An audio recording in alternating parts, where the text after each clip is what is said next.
All right, we are continuing in our series where I go over the content of my book, Divorce Your Remarriage. It's at Amazon.com. You can go ahead and pick that up. I'll have a link to it in the description below. So we're doing a series where we're going through the content of this book. And right now we're going to go to Romans chapter 7, the first portion of that chapter. And I can already hear the objections. They're like coming through the screen to me. So objection number one is, oh, it's an analogy. And objection number two is, oh, but he's talking about the law. And anyway, I've heard those objections for years. I've never bought those objections. And the other person who's ever bought those objections is Jerome. This is an early church father, highly revered. And around 398 AD, he writes something that I want to quote to you. But I just want to warn you first, because if you have a permissive view, this is going to be a little shocking. So sit down, take a deep breath, and take it in. This is from Jerome, 398 AD. He writes, he just quoted this Romans chapter 7 portion. And he goes, the apostle has thus cut away every plea and has clearly declared that if a woman marries again while her husband is living, she is an adulteress. You must not speak to me of the violence of a ravisher, a mother's pleading, a father's bidding, the influence of relatives, the insolence and the intrigues of servants, household losses. A husband may be an adulterer or a sodomite. He may be stained with every crime and may have been left by his wife because of his sins. Yet he is still her husband. And so long as he lives, she may not marry another. That's Jerome, 398 AD. So he does a few things with this. It's a little shocking to the modern ears, but he accepts that Romans chapter 7 teaches about remarriage. He rejects a whole victim framework. What I mean by victim framework is he's not saying people aren't ever victims or there's no perpetrator. He's not saying that. I mean, he goes through a whole list there of the ways in which a man, mistreated his wife there. But his point is, being a victim does not grant one permission to remarry. All right, now he does say she may divorce him because of his sins or whatever. He doesn't really speak to that, but he just says she can't remarry. Why? Because they're still married. Once you're married, your family, and the remarriage is not really a possibility. So that's his whole point there, and he uses Romans 7 to say it. And he goes through what we like to call a parade of horribles, and he just goes through all the things. He says, listen, you've got all your complaints. Lay on some more. Lay on as many complaints as you want. All the complaints in the world you can. The whole parade of horribles. And none of that permits somebody to be able to remarry. That's his whole point. And he gets that from Romans chapter 7. So what does Romans chapter 7 say? For a married woman is bound by law to her husband while he lives. But if her husband dies, she is released from the law of marriage. Accordingly, she will be called an adulteress if she lives with another man while her husband is alive. But if her husband dies, she is free from that law, and if she marries another man, she is not an adulteress. Likewise, my brothers, you also have died to the law through the body of Christ, so that you may belong to another, to him who has been raised from the dead, in order that we may bear fruit to God. For while we were living in the flesh, our sinful passions aroused by the law were at work in our members to bear fruit for death. But now we are released from the law, having died to that which held us captive. So we are now, so that we serve in the new way of the Spirit and not in the old way of the written code. So Paul is making an analogy, all right? And he starts from marriage and goes to the law, right? So a married woman, right? If she marries another man, she's an adulteress. A woman, if her husband dies and then she remarries, not an adulteress. It's very simple. If her husband dies, she can remarry. It's very obvious. Okay. And Christians are analogous to the widow, right? So Christian is somebody who has died through Christ and then is remarried to God. All right. Paul's language is absolute and it's very simple. Now, the word he uses for adulteress there is moikelis. I'm probably butchered the Greek there, but it doesn't just mean commit adultery. So when you look at the gospel passages and Jesus talks about remarriage being adultery, the word he uses means commit adultery. And some people make a big deal out of this. They say it's punctiliar, and they punctiliar this and punctiliar that, and they do a whole Greek dance with you. And what they're trying to tell you is they're trying to say it's a one-time act of adultery, not a continual state. But that's not how this works. You're supposed to understand like the theory of how this whole thing works together to determine if it's a future state or not. So when somebody uses a punctiliar thing, they're not saying in that use of that word whether or not, what happens the next day and the next day and the next day. They're talking about the one time, but they're not saying therefore it's not ongoing. So when somebody marries, they're not just married the moment they get married. They're married the next day, and they're married the next day, and they're married the next day. So that's just not how these words are supposed to be used. You're supposed to understand the concept and then deduce from the concept what occurred. So Paul uses this word adulteress, and that makes total sense with the common sense theory that when somebody remarries, they commit adultery. Why do they commit adultery? Because they're still married to their first spouse. The divorce paperwork didn't do anything. The remarriage paperwork didn't do anything. It doesn't invalidate the first marriage. They're still married to the first spouse. That's why it's adultery. And of course, the marriage to their first spouse didn't like magically go away. It's still there. It's there on Monday. It's there on Tuesday. It's there on Wednesday. So it just keeps going. And so it's a continual state, perpetual state of adultery. So then when Paul talks about, well, if a woman's married to another man, of course she's an adulteress. And that doesn't surprise anybody who just kind of reads the text for what it says. So this word adulteress, this is the trait of the person. This is the kind of person we're talking about. This person is an adulteress. It's what they are. It's their identity.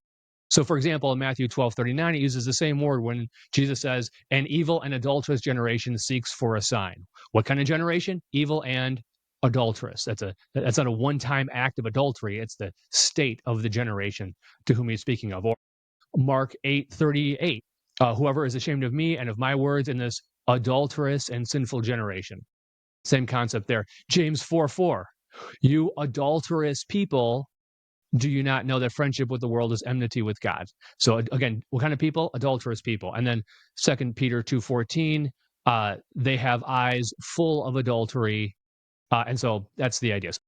Adulteress is a trait that somebody has, or in this case, like eyes as they're personified in 2 Peter 2:14. Okay, so when applied to a remarriage, that means it's a continual state of adulteries, right? So because of this, people who have a more permissive or lenient view, they have to figure out a way to get around Romans chapter 7. I just want to mention this real quick because I hardly ever see anybody bring this up. People who have a more permissive and lenient view want to get around Romans chapter 7 by saying it's an analogy to the law. It's using marriage as an analogy to the law. And so we just can't use that. We just have to, it's just not clear. We have to put that to the side and kind of look at the other texts. And so they just want to kind of take it out of the whole discussion. But those many of those same people will go to Jeremiah chapter 3. Jeremiah chapter 3 analogizes God's relationship to Israel with a husband and a wife there and says that their idolatry is like adultery, and talks about Deuteronomy 24 that God's going to divorce them, give them a certificate of divorce for their adultery, which, by the way, just goes to show that a matter of uncleanness in Deuteronomy 24 was referring to adultery. It's right there in Jeremiah 3. But anyway, so they'll want to use that and they'll say, well, look, God's divorce, which then confuses everybody. They don't quite know what to do with that. And then they kind of skip over verse 14 in Jeremiah 3 where God says, but I'm still your husband. Anyway, if you just keep reading, you'll see that God's still their husband even after the certificate of divorce. So anyway, and God never remarries. So it's really not neither here nor there. But here's my point. They want to use Jeremiah chapter 3, even though that's an analogy, but they don't want to use Romans 7 because it's an analogy that they think doesn't help them. So we need to have a consistent hermeneutic here. If you think Jeremiah 3 helps you understand the concept, then we have to be able to use Romans chapter 7 as well.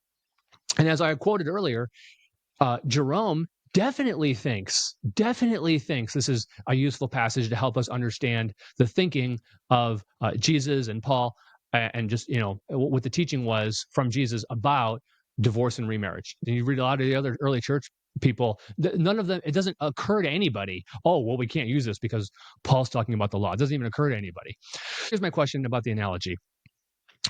Do you think both sides are true to the analogy? So he uses an analogy. He says, well, there's this with the marriage thing, and then there's this with the law. And you see, compare the two, and you can see how it works.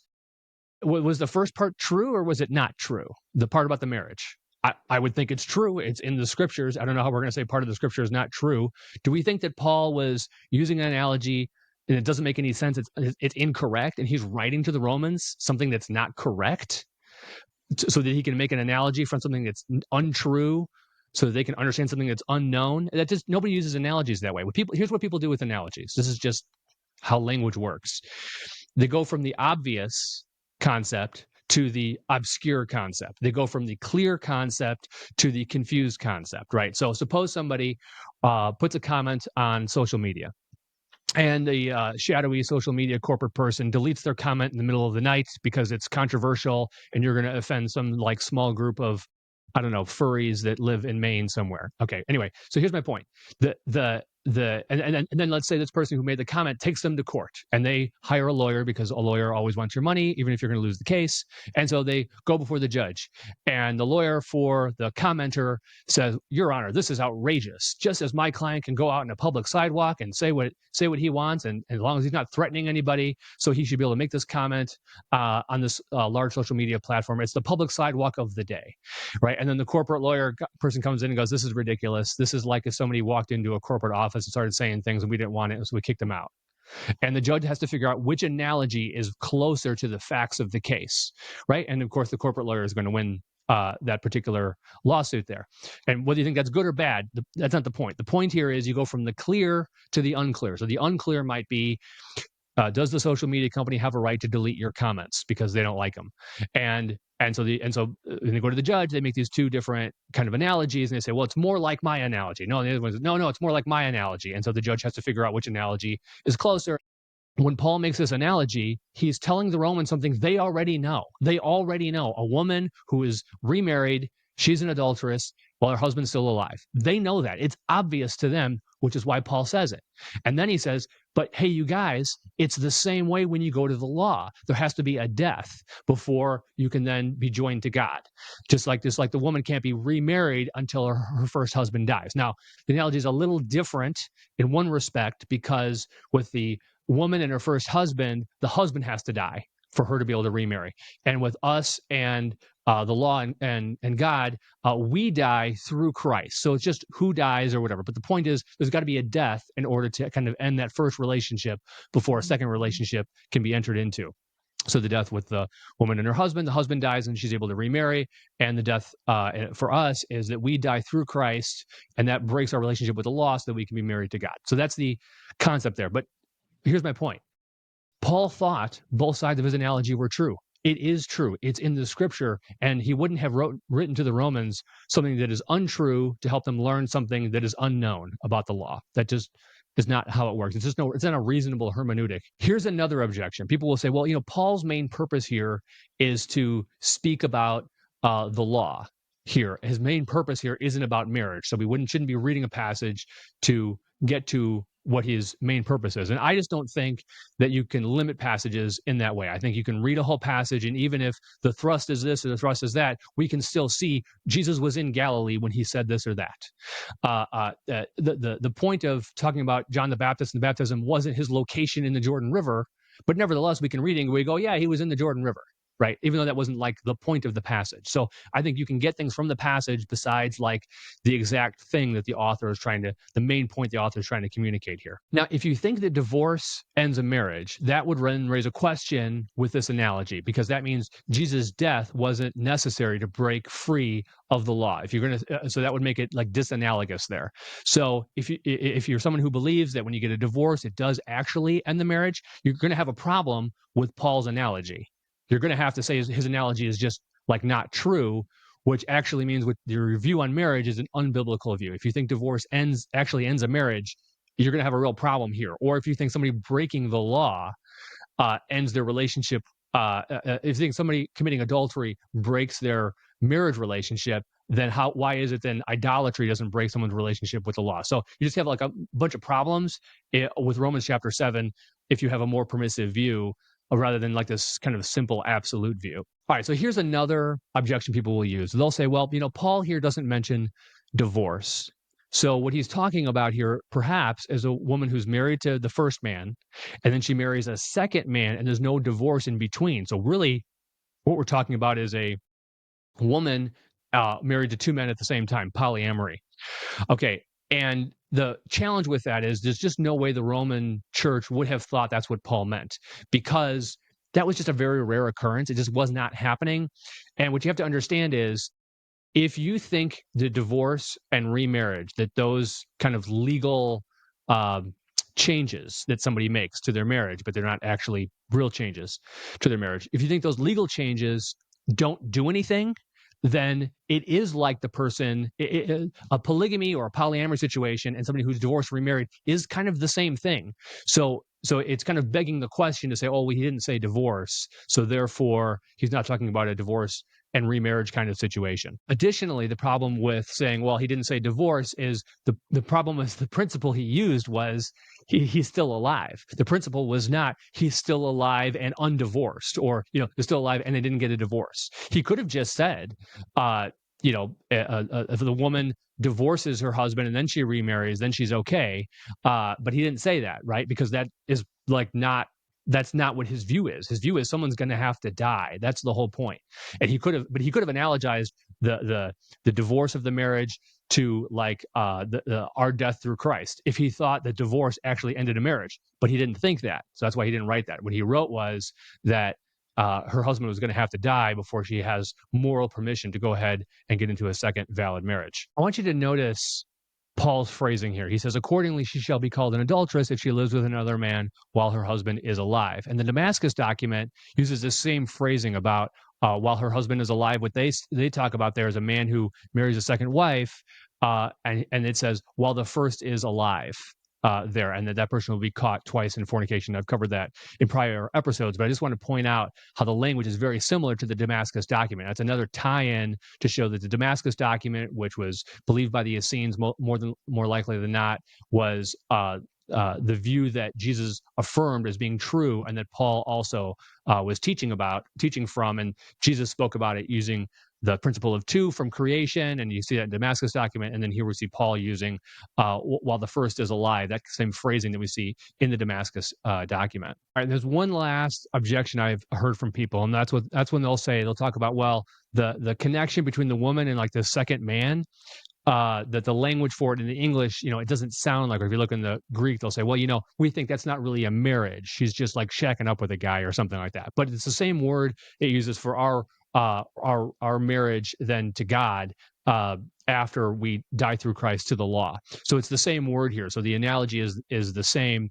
that her connection with that second man is the same as our connection to God. And so the idea there is that she remarried, and just as we remarried after we died through the law, and then we had moral permission then to go ahead and be joined to God. Get the book, read the book, email me your questions. My email address is divorceyourremarriage@gmail.com. You're going to learn a ton from this book. And then also, if you want to see evangelicalism become more biblical on the issue of divorce and remarriage, go ahead and check out my Patreon account, patreon.com/divorceyourremarriage. I'll have a link to it in the description below, and there you can donate. You can be part of the team, which will help me get this content out to more people. So next time, we're going to cover the whole chapter of 1 Corinthians chapter 7, where Paul talks about a bunch of these different topics.